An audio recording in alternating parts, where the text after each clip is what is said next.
एक भुला हुआ गांव जहां एक सड़क है जिस पर आधी रात के बाद कोई नहीं चलता।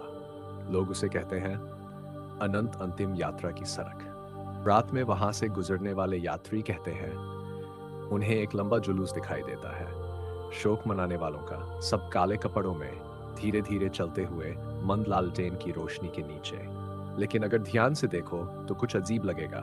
उनके चेहरे सफेद, लगभग राख जैसे, आंखें धसी हुई, खाली। कुछ लोग कसम खाते हैं कि उन्होंने उन चेहरों को पहचाना जो सालों पहले मर चुके थे और अब उसी जुलूस में चलते दिखे। सबसे अजीब बात यह है, वहां कोई ताबूत नहीं, कोई पुजारी नहीं, बस पैरों की घिसटती आवाज जो बार बार उसी रास्ते पर घूमती रहती है।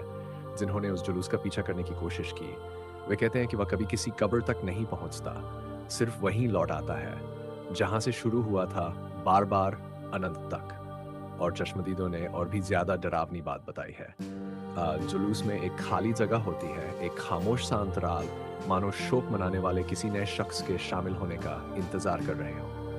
एक आदमी ने बताया कि उसे ये जुलूस दिखने के कुछ हफ्तों बाद उसका भाई अचानक मर गया। अंतिम संस्कार में उसने कसम खाई कि शोक मनाने वालों के चेहरे ठीक वही थे जो उस शापित सड़क पर देखे थे। फर्क बस इतना था कि इस बार ताबूत से उसका भाई गायब था।